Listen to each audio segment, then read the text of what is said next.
এটা দামি কোনো খাবার নয়, সাবুদানা দিয়ে তৈরি করা একটা পায়েসের রেসিপি। যাকে একবার খাওয়াবেন সেই জানতে চাইবে কিভাবে এটা তৈরি করলেন। এগুলো মুখে দেওয়ার সঙ্গে সঙ্গেই মিলিয়ে যায়। নমস্কার বন্ধুরা, তিয়াশার রেসিপিতে সকলকে স্বাগত জানাই। আজ আমি ঘরে থাকা মাত্র 3-4টি উপকরণ দিয়ে তৈরি করে দেখাবো এই দারুণ মজাদার সাবুদানার পায়েসটা। আশা করি এগুলো দেখে আপনারা বুঝতেই পারছেন যে এগুলো কতটা সফট হয়েছে আর কতটা দেখতে সুন্দর হয়েছে। সাবুদানার পায়েস বানানোর জন্য এখানে আমি 100 গ্রাম সাবুদানা নিয়েছি, আর এখানে আমি মোটা দানার সাবুটা নিয়েছি। এবার একটা বড় বোলের মধ্যে এই সাবুদানাগুলোকে ঢেলে নিচ্ছি। তারপর এই সাবুদানাগুলোকে একবার জল দিয়ে ভালো করে ধুয়ে নিচ্ছি। সাবুদানার মধ্যে দেখুন কত নোংরা রয়েছে, সেগুলোই জল দিয়ে ভালো করে ধুলে বেরিয়ে চলে যাবে। সাবুদানাটাকে ভালো করে ধুয়ে জলটাকে ফেলে দিচ্ছি। দেখুন সাবুদানাটাকে পরিষ্কার করে ধুয়ে নিয়েছি। এবার এই সাবুদানার মধ্যে অল্প একটু জল দিয়ে দিতে হবে। সাবুদানার লেয়ারটা যে পর্যন্ত রয়েছে সে পর্যন্ত জলটা দিতে হবে, এর বেশি জল দিলে কিন্তু হবে না। জলটা যেন সাবুদানার উপরে উঠে না আসে। জলটা যদি বেশি হয়ে যায় তাহলে খুব নরম হয়ে যাবে সাবুদানাটা, তখন আর লাড্ডুটা পাকানো যাবে না। এবার আমি ঢাকা দিয়ে এটাকে 10 থেকে 15 মিনিট রেস্টে রেখে দিচ্ছি। দেখুন সাবুদানাটা 15 মিনিট রেস্টে রাখার পর আমি আবারও ফিরে এসেছি। আর সাবুদানাটা দেখুন জলটা টেনে একেবারে বড় বড় হয়ে গেছে, আর দেখুন কতটা নরম হয়ে গেছে। এবার আমি সাবুদানার মধ্যে অল্প সামান্য একটু নুন দিয়ে দিচ্ছি। মিষ্টি খাবারে এইরকম একটু নুন দিলে খেতে ভালো লাগে। নুন দেওয়ার পর সাবুদানাটাকে এভাবে হাতের সাহায্যে চেপে চেপে ভালো করে মেখে নিতে হবে। তবে হাতের সাহায্যে মাখতে যদি আপনাদের অসুবিধা হয় তাহলে মিক্সিতে একবার হালকা করে ঘুরিয়েও নিতে পারেন। দেখুন মেখে নেওয়ার পর একটা ডোয়ের মতো তৈরি হয়ে গেছে। এর টেস্টটা যাতে আরও ভালো হয় সেজন্য এর মধ্যে 2 চামচ মতো পাউডার দুধ দিয়ে দিচ্ছি। তারপর পাউডার দুধটা দিয়ে আবারও একবার সাবুদানার সঙ্গে ভালো করে মাখিয়ে নিচ্ছি। দেখুন পাউডার দুধটা দিয়ে সাবুদানার সঙ্গে ভালো করে মাখিয়ে নিয়েছি।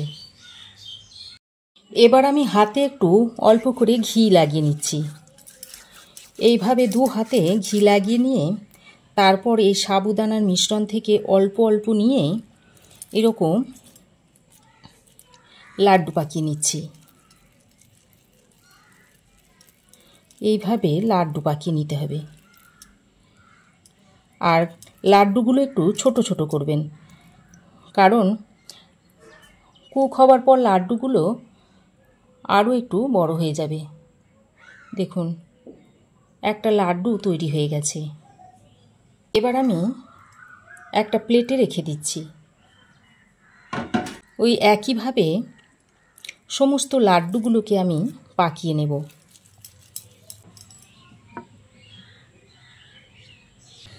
তো বন্ধুরা, এইভাবে সাবুদানার পায়েস যদি কখনো খেয়ে না থাকেন একবার অন্তত এইভাবে বানিয়ে খেয়ে দেখবেন, খেতে খুবই সুস্বাদু।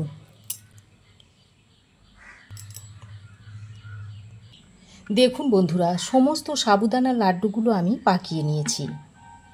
এবার আমি এখানে কড়াইয়ে 1 লিটার দুধকে আগে থেকে ফুটিয়ে একটু ঘন করে রেখে দিয়েছিলাম, সেটা এখন কড়াইয়ের মধ্যে নিয়ে নিয়েছি। তারপর দুধটাকে একটু নেড়ে চেড়ে নিচ্ছি। এবার দুধটা হালকা গরম হয়ে এলে এখানে 1/2 কাপ পাউডার দুধ এর মধ্যে মিশিয়ে নিচ্ছি। একসঙ্গে দুধটা দিচ্ছি না, অল্প অল্প করে দুধটা দিচ্ছি আর মিশিয়ে নিচ্ছি। একসঙ্গে দিলে দুধটা দলা পাকিয়ে যাবে, আর অল্প অল্প করে দিলে দুধটা ভালোভাবে মিশে যাবে। এখন বাকি দুধটাও আমি এর মধ্যে দিয়ে দিচ্ছি।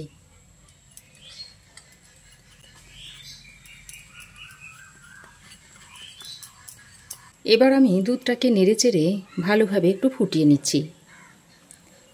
পাউডার দুধ দেওয়ার পর এইভাবে অনবরত একটু নেড়েচেড়ে যেতে হবে, তা না হলে দুধটা নিচে লেগে যাবে।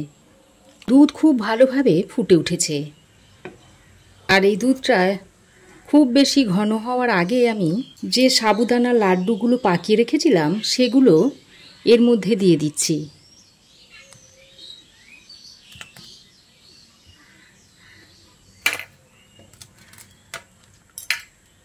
সাবুদানার লাড্ডুগুলো দিয়ে একটু হালকা হাতে এভাবে নেড়েচেড়ে মিশিয়ে দিচ্ছি। সাবুদানার লাড্ডুগুলো দিয়ে হালকা হাতে নেড়েচেড়ে মিশিয়ে নেওয়ার পর এটাকে 6 থেকে 7 মিনিট মতো ফুটিয়ে নিতে হবে। তারপর দেখবেন সাবুদানার লাড্ডুগুলো নিজের থেকেই দুধের উপরে ভেসে উঠবে।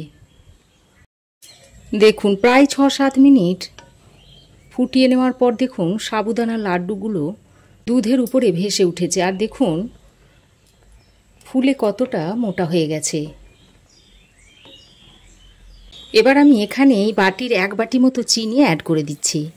তবে আপনারা যে যেমন মিষ্টি পছন্দ করেন সেই অনুযায়ী চিনিটা দিয়ে নেবেন। চিনিটা দিয়ে পায়েসের সঙ্গে ভালোভাবে মিশিয়ে নিতে হবে। চিনিটা দিয়ে আবারও 4-5 মিনিট পায়েসের সঙ্গে ভালো করে ফুটিয়ে নিতে হবে। কারণ চিনিটা দেওয়ার পর চিনি থেকেও একটু জল বেরোবে, সেই জলটাকে আরও একটু ফুটিয়ে কমিয়ে নিতে হবে। তো বন্ধুরা, আপনারা পায়েস তো অনেকভাবেই খেয়েছেন, এইভাবে একবার সাবুদানার পায়েসটা বানিয়ে খেয়ে দেখবেন, খেতে অসম্ভব টেস্টি হয়। চিনিটা দিয়ে পায়েসের সঙ্গে নেড়েচেড়ে মিশিয়ে নেওয়ার পর এবার এর মধ্যে দিয়ে দিচ্ছি 1/2 চামচ মতো এলাচের গুঁড়ো। এলাচের গুঁড়োটা দিয়ে আবারও একবার ভালো করে মিশিয়ে নিচ্ছি।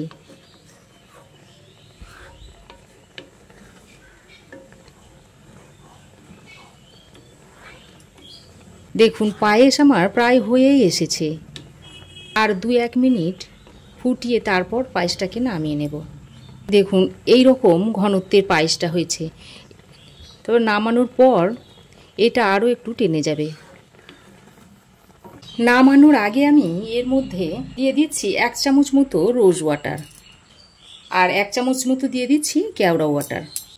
রোজ ওয়াটার ও কেওড়া ওয়াটারটা দিয়ে আবারও একবার পায়েসের সঙ্গে ভালো করে মিশিয়ে নিচ্ছি। খুব ভালোভাবে মিশিয়ে নিলেই পায়েসটা সার্ভ করার জন্য রেডি হয়ে যাবে। দেখুন এবার গ্যাসের ফ্লেম বন্ধ করে পায়েসটাকে আমি আপনাদের সার্ভ করে দেখাচ্ছি। দেখুন এই সাবুদানার পায়েসটা কত সুন্দর দেখতে হয়েছে আর কতটা লোভনীয় হয়েছে। দেখুন একেবারে কাঁচের মতো স্বচ্ছ লাগছে।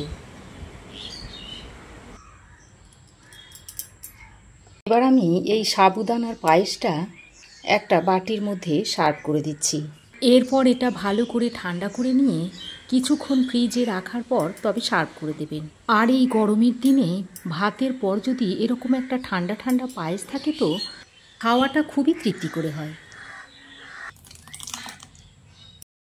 এবার আমি এই পায়েসের উপর দিয়ে কিছু কাজু কুচি আর কিছু পেস্তা কুচি ছড়িয়ে দিচ্ছি।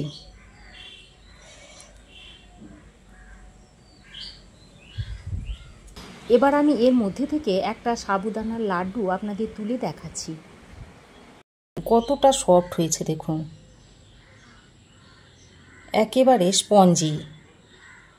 দেখুন কতটা স্পঞ্জি হয়েছে, দেখুন একেবারে তুলোর মতো নরম তুলতুলে হয়েছে।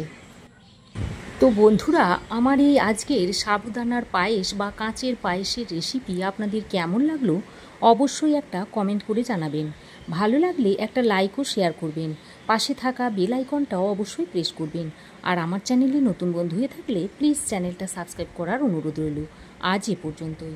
আবার দেখা হবে নতুন কোনো রেসিপি নিয়ে নেক্সট এপিসোডে। সে পর্যন্ত ভালো থাকবেন, সুস্থ থাকবেন। ধন্যবাদ।